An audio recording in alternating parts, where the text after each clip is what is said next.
Back again with Chuck Stollery from the U.S. Indoor Sports Association. We got to sit down and talk about revenue generating tactics and strategies for your facility. Everybody knows about leagues, court rentals, reservations, and memberships, but what are you not doing, or what are you not doing correctly to generate revenue at your facility? And we got to talk about that today with Chuck. Really excited for you to hear this episode and learn more about that strategy and more.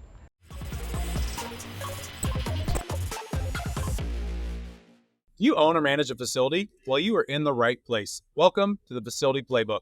I'm Luke Wade, founder and CEO of Facility Ally, and this podcast is about helping facility managers and owners learn from pioneers and veterans in the industry who have built and managed successful sports facilities, entertainment venues, and clubs. Did you know that most of the facilities I just mentioned use between 4 and 6 different softwares to manage their memberships, lessons, leagues, camps, clinics, and more? Revolutionize your facility with Facility Ally's all-in-one system. Learn more at facilityally.com. And today, we have back again the amazing Chuck Stollery from the U.S. Indoor Sports Association Membership Director. Chuck, great to have you back. Thanks for being here today. Thanks, man. Don't oversell me. I haven't done anything yet. Oh, that's not true. The past conversations have been amazing, which is why I'm really excited to have you back on here to talk about revenue generating strategies for sports facilities. So give us a little bit of background for anybody who maybe hasn't listened to you yet. And if you haven't, you should go back and check his episodes. You're not, please. Credit, but give us. I love this stuff. Yeah, so I'm Chuck. I've been doing indoor sports now since 2009. The big facilities, small facilities, poor ones, rich ones. It's old ones, new ones, all kinds of stuff. And I've seen pretty much all there is to see out there these days. Of course, there's always new stuff, and I love talking about new stuff. It's always fun. But there are some commonalities that almost everybody struggles with, and that's what U.S. Indoor is here to help with, right? Is to help kind of educate you or get you some solutions on things that everybody's struggling with, so you don't have to have that flat spot on your head when you bang it against the wall. Yep, and I completely agree. We actually got to come to the association conference for the first time this year in 2023, and it was absolutely amazing. Met some great people who own some great facilities and do some great stuff. So make sure you guys check out the U.S. Indoor Association to learn a lot more about this. But for somebody new who is in the game or planning to launch a facility, why do you think it's such a struggle to stay on top of revenue? Because you don't know what business you're in. Look, almost everybody that goes into these things is a sports person, right? They're like, I just love sports. I love being around sports. I love playing sports. Or they've pumped a bunch of money into youth sports over the years, and they just think that they're on the wrong side of that equation. And they find some money, or they get some money and they build this facility, and then they don't understand why it doesn't just take off, because the community needs it. Like, we don't have enough places and this, that, but it doesn't take off. Almost always it's because they think they're in the sports business. They're not. You are in the renting space and time business, not sports. And until you figure that out, and that particular business model, you're going to be behind the 8 ball, no matter what you try. You said that on one of the previous episodes, and actually one of my employees who listens to the podcast was like, man, he's so right. I never thought of it that way. And so I completely agree. Like, we talked about this before, and again, listen to an old one, but the numbers are the numbers, right? Doesn't matter. The numbers don't lie. Don't put emotions into it, and really just look at those numbers. And so what do you think some of the hidden costs or cash sucks that most people don't think about? A dead space and time is the biggest one, right? You might think all of your players need a break and take a week off between seasons or whatever. That is the equivalent of a restaurant just deciding to turn off their fridge for a day and let all that food go bad and not open the doors. You are throwing away inventory, and do not do it. Like, you will get yourself into trouble every single time by taking unneeded days off. That doesn't mean that you don't close on Christmas or Yom Kippur or whatever. That doesn't mean that. It just means that you don't lose those games or those camps. Play them on some other day in the week, squeeze them in somewhere, right? Just don't lose the time. Don't lose the time. That is the biggest thing. Look, energy costs a lot. If you've built a facility in the last 2 years, building is really, really expensive now. Replacement costs are really expensive. The insurance cost has gone way up. In most places. I just heard from one of our members who got their renewal quote from their insurance company, and it had gone up 14% this year. If you are not planning for that in your budget and you don't have the contingencies in your budget, that is going to hurt big time. It's going to hurt. Staff costs a lot, but that's an investment, right? So if you see your staff if you see your payroll as an expense, not as an investment, maybe you have the wrong people on your team. Because I couldn't wait to pay my people and give them raises. Because look, that means you're doing something right. Right? I won't do that. Those I think are the big ones. Just don't be wasteful, right? There are people that I've seen that buy equipment to run 16 different sports, and then that equipment just sits there because they can't ever get it going. Don't do that, right? Don't do that. That's not. Is there any creative ways, going off of that last point, is there any creative ways you've seen people try new things without buying all this new equipment or spending a bunch of money to essentially? Sure, you can rent it. There are places where you can rent things, right? But it's really dangerous just to think some program is going to take off and you haven't done the research. Do the research. The research is always going to be cheaper than the mistake. Always do the market studies, pay somebody if you have to, do the market studies, right? Don't just think, oh, we're going to start, under 19 keg tossing. Don't do that. Definitely don't do that. So what would you consider to be some of the core ways to generate revenue in a sports facility? All right, core. So you've got leagues are a big one. Food and beverage, if you got food and beverage, is a big one. And guess what? Not very many GMs come with the sports background, the food background, the youth programs like hire people, right? Build out your team to get the expertise. Don't do it. So you got your leagues, you got your food and beverage, you've got your youth programs, so non-league youth programs. These would be camps, clinics, before and after school stuff, classes like the kid under 6 classes mostly for various sports and whatnot. And then the last one is really just kind of special events. What are you doing to fill in the other time? Those are the big ones. There's always somebody knocking on my door trying to tell me we got to figure out how to make money between 8 and 4 p.m. And if I'd figured that out, I wouldn't be talking to you, right? Like that is the problem. Not many people can play basketball at noon on a Tuesday, right? Only pickleballers, the people behind you, right? They can do that pretty much anytime, but you got to price it in a way that it makes sense for you to do that, right? It's tough. So really tough. Yeah, and you're right. Everybody struggles with that. I've heard some great ideas around, youth camps, but that's typically in the summer, those sort of things. So it's not summer and school breaks in summer. Yep.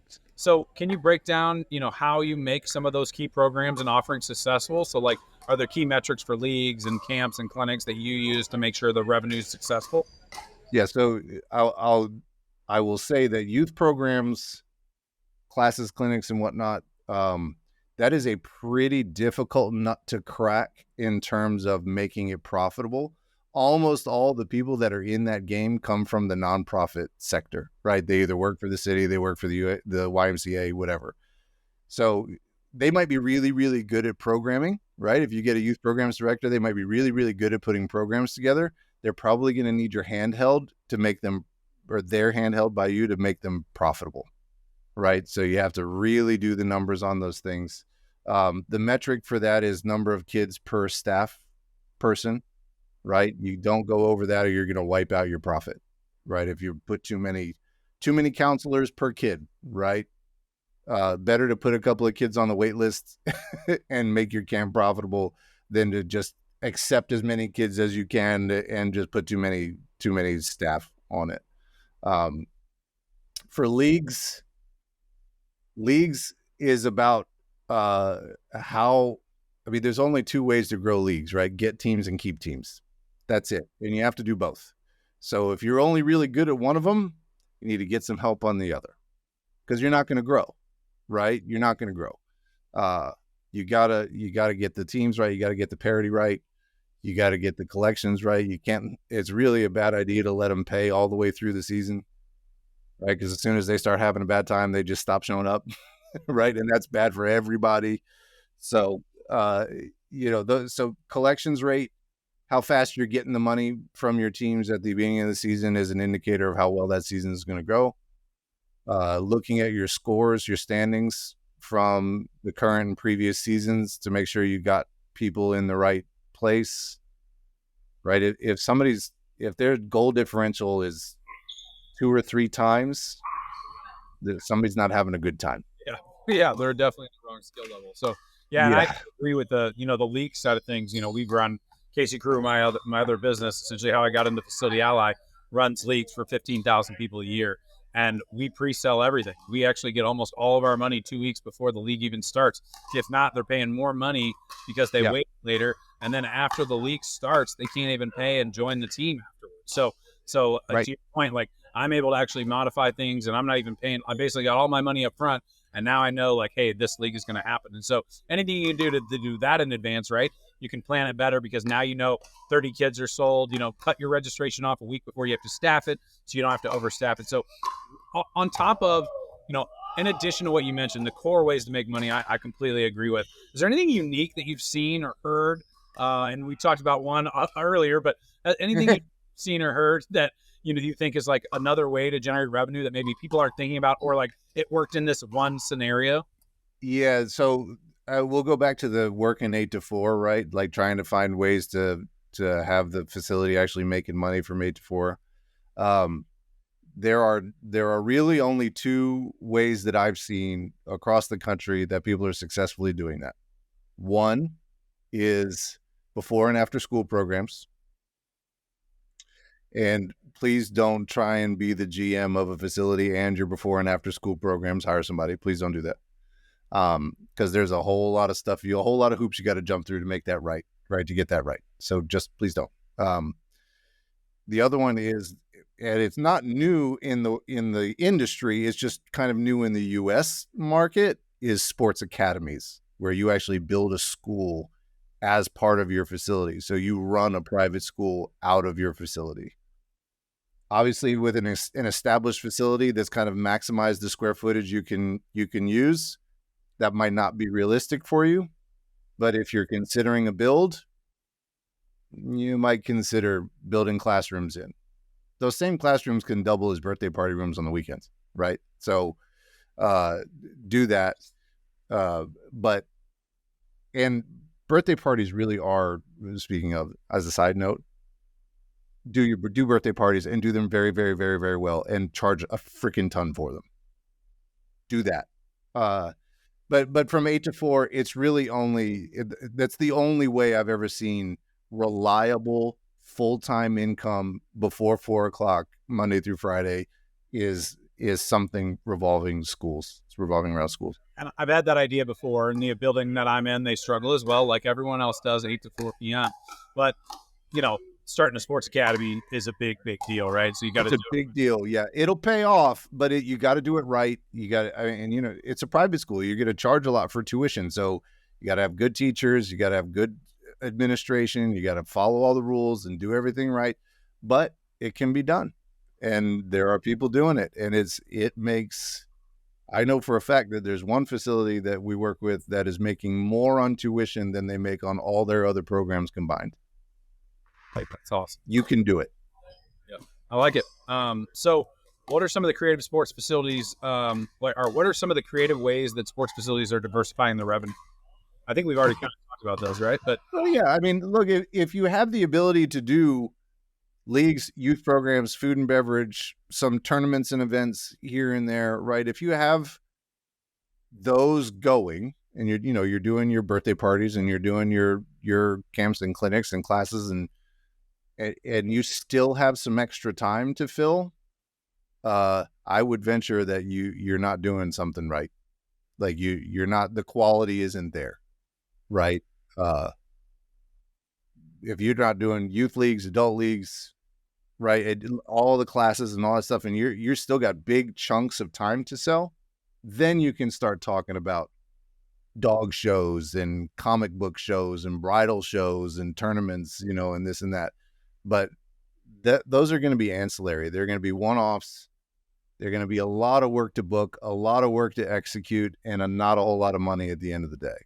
So you could do it if you got the time and you got the staff to do it, but just be very, very careful that you're charging enough that that's going to make it worth it. And you're not just doing, well, we need some kind of money on Saturday. Not if it costs you more to run that thing than it does to stay home. No, you don't. So just be very careful on your pricing on doing the special events. Right? Love that. So what are some of the unique ways you've seen people try or you've tried but have also failed, right? So what are some of the unique ideas you've seen for revenue generating that were big flops? Yeah, I would I love the things that people think that would be a great league but aren't, right? Bubble soccer was a great example. Be like, oh man, we could do a whole league on bubble soccer. No, you can't. People don't want to do that every week. They want to do it, every 6 months at the company picnic. They don't want to do that every week. And you don't want to do that. So things like that are more like something you could do for an employee appreciation day, or you could do one-off things. You could do it for birthday parties here and there. It's not something that you can sell as a league. Don't try and sell it as a league. It'll flop, right? It'll flop. We did it years and years ago, and it was all the rage, right? Casey Crew ran a bubble soccer league to exactly your point. It sold out. Work. It sold out, but nobody signed up the next season. Yeah, right. Yeah, they'll do it the first time, but they won't do it. Yeah, they won't do it the second. It's not worth the investment. Yeah. I didn't buy those. I got to rent them, but definitely not the worth the investment if they're not. Yeah, and I do see people that put so much effort into events, but they're not really making any money on it, and they're pushing out what they could be doing that actually could make money because they think they need to be doing events and tournaments on the weekends. You don't.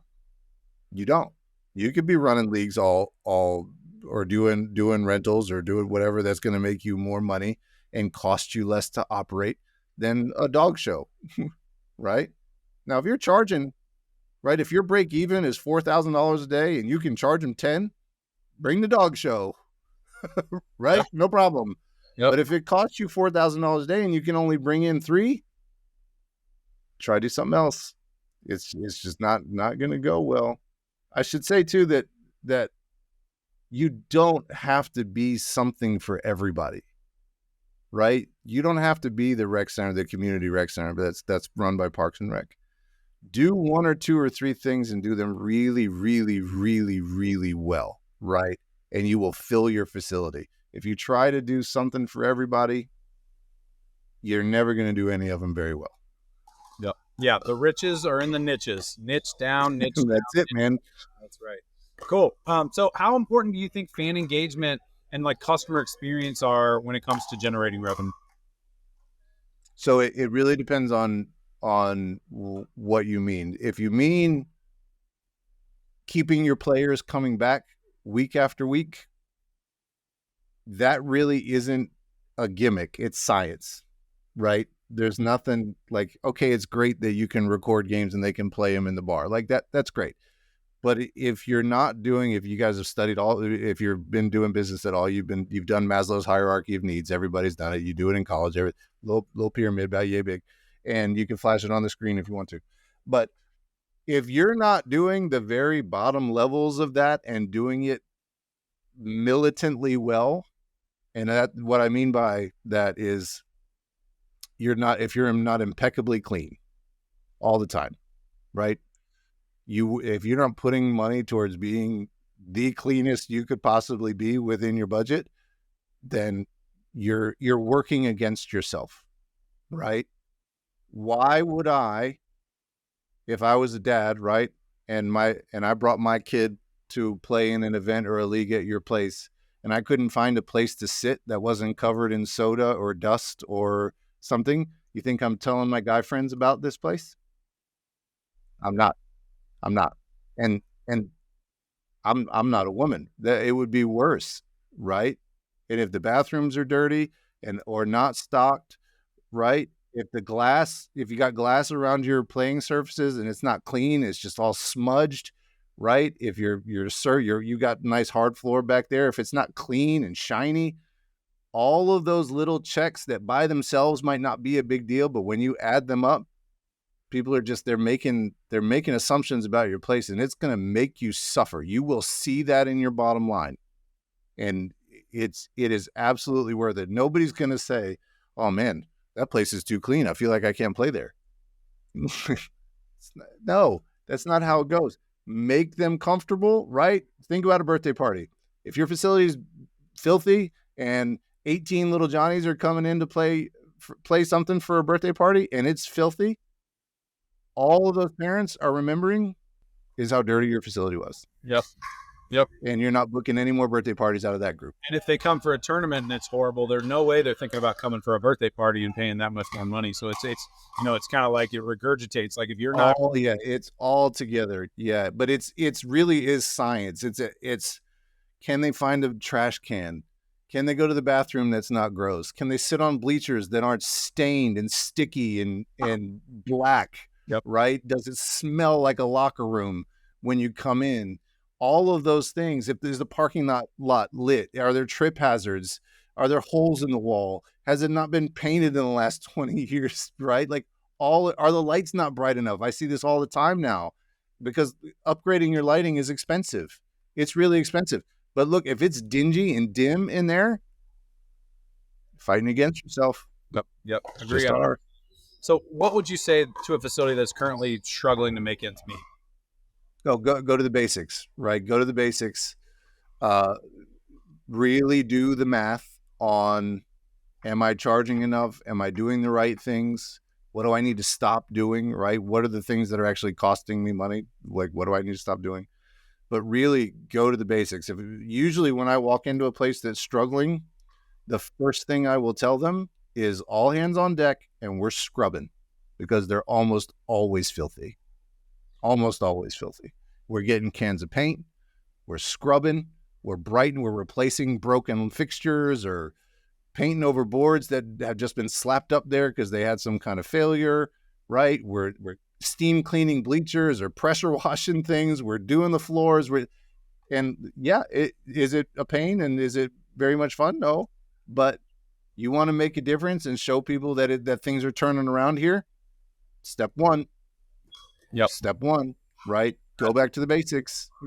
It's obvious when you say it the way you say it, but it probably wouldn't have been the first thing I thought of, right? Like unless you walk into a facility and it's obviously I would see the disgust, but that's not the first thing I would have thought of in this conversation. So I love that you're saying that because I don't know what I would have thought of, but I truly didn't know that you were going to say that. No, it's Maslow, right? It's the very bottom of the pyramid. You can't go anywhere higher if they don't feel physically safe, right? It's not threat from a wolf that we're talking about, right? It's, can I go to the bathroom? Can I bring little Johnny in here and make sure he's not going to get tetanus, right? Because it is so base level that you can be doing all the rest of the things decently well. And if your facility is filthy, you're going to struggle. I love it. So you clean it up, you get it going, you offer some of these programs and leagues and events. And what about for the future, right? So what would you say to a sports facility that, how do they future-proof their revenue generation in a rapidly evolving landscape such as sports facilities, constantly changing, pickleball, all these new I love it. What are some of the things? Yeah, it's a great question. The biggest poison pill to your business is bad customers. There are people you shouldn't be doing business with, right? There are players that you shouldn't be allowing in your leagues. There are whole teams that are sandbagging, beating the crap out of each other, right? Don't purge those people and purge them militantly. Do not allow Fight Club in your facilities. Don't do it, right? Get them out. People, and I'm talking about people not just on the field or the court. If they're throwing trash around the facility disrespectfully, if they're spitting on things or people, if they're just spilling Gatorades and going, whatever, and walking away, these are not people you want in your building. They will not support you, right, when you need to make changes. So There are absolutely people that are diehard fans that come to your building 5-6 times a week, right? More of those and less of the other ones is always going to be better, right? Always going to be better. And by So removing them, and I can relate to this. We actually have a no douchebag clause in Casey Cruz rules for our league. yeah, And it like legit after it took me 3 years to really start enforcing it. And I just started telling people like, we're not the league for you. Go play somewhere else. And like Yep. once you cut out that one or two bad apple, everybody else starts telling everybody how fun it is and how awesome it is and all the good people. and you'll grow, right? And you'll grow. So that's how you future-proof it, right? Is you're doing the basic things, you're doing really, really, really well, and they trust you that if that bad apple comes in, because people look, you get new customers all the time, right? So if you're doing it right, you're getting new customers all the time. Somebody's moving in, somebody's cousin's visiting, right? Somebody from work wants to try it out. You're getting new people all the time. But if you start to let those people, because everybody wants more people playing in the building, everybody wants that, but it has to be the right ones. If those people come in and violate your culture right away, you get one chance to make that right. Either that's a conversation with them, like, listen, man, I don't know where you've come from before, but that's not how we do things here. And if you want it that way, go there. I'm not mad at you, right? I'm not mad. Like, we're not for everybody, and that's okay.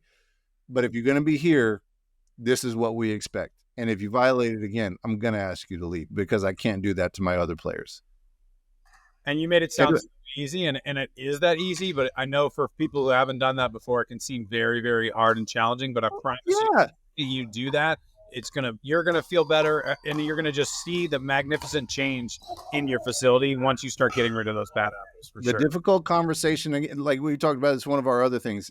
Look, not everybody comes to your job having training on how to have crucial conversations. But it's out there. There are books, there's trainings, there's conflict resolution, there's all kinds of stuff out there. Invest in it for you and your team so that when those situations come up, right, where you have to have a really difficult conversation with somebody and you have to throw them out, it's just another Tuesday, right? That you don't get all hyped up about it because you're like, look, this is what's best for my business. You're violating our mission and values. You can't be here. Same as you would do for an employee, right? You cannot be here unless you're helping us go there. I love it. Awesome. Well, what do you think is next in the next 3 years? What do you see facilities, adding as far as revenue generation, or what should they be thinking about? Well, the pickup, I admittedly have a bit of I'm not a huge fan of pickup, and this is why. In my coming up in this industry, pickup was always just the extra stuff we did when we didn't have anything else going on. And it was like, people would come and pay $5 or whatever, and they would play for way too long for their $5, right? And they would come and do that instead of joining leagues. However, as we get more mobile and, people want to commit less to 8-week or 10-week or 12-week seasons, as those people that came up in leagues start to age out, and you get more younger people that just, I just want to show up and play when I want to. We're going to have to figure out a way to do that and have them get just as good experience as they did playing in our leagues if they just show up on a random Tuesday and play. We're going to have to figure that out. And it doesn't matter what sport it is. We're going to have to figure this out across the board, right? That pickleball is kind of on the leading edge of it right now because most pickleball things are not sanctioned leagues, right? They're open plays. People just, they self-officiate and they show up, and these people are mad for this. They're mad for it. They go nuts. They play 4, 5, 6 times a week, right? We got to figure that out. How can we make it feel that good to play basketball or volleyball or soccer or whatever that all these people want to do is get off of work and come and play some other thing, right? And we can charge enough for it that it feels good that we're making money. So I think that's going to be a pretty big disruptor, as leagues for a long time have been the cornerstone, right? For a long time in this industry have been the anchor. And we are seeing the growth of apps out there that people are joining, pickup communities on the apps. They're rotating through different places to play, which means we're going to be competing differently in the marketplace, right? Like, we're not competing leagues against pickup. We're going to be competing against what's pickup like at these other places. And that's going to be really interesting how that kind of plays out. So there are ways to do it, but you got to be intentional about it. You got to be really thoughtful about it and curate it and make it not seem, people don't want to feel like, oh yeah, you're just here to play pickup by. Yep. They should get the same experience from you and the same treatment from you as anybody else that's in there, because they could end up coming every Tuesday at 8:00, right, to play on something, and that's what you want. If they're looking for more, then they could always join a league and pick up, right? So you can offer both of those things. And if they're great, book a birthday party or like whatever. You know what I mean? Like, there are all kinds of ways you can continue. But look, if somebody's coming through the door, signing a waiver, paying you an X number of dollars every time they come through the door, this is what we want from every other player. They just want a different product, and we're going to have to figure out how to make it sustainable. I really appreciate that, and appreciate your time today, Chuck. Thank you so much. You're out there looking to manage a facility, looking to automate things, manage your memberships, leagues, clinics, camps, and more. Check out FacilityAlly.com. If you're looking more about the management side, the understanding of it, listen to more of the Facility Playbook, or check out check out the U.S. Indoor Sports Association. Thanks again, Chuck. Really appreciate having you. Your insight's very valuable. Great, man. See you next time. Thank you. Next time on the Facility Playbook.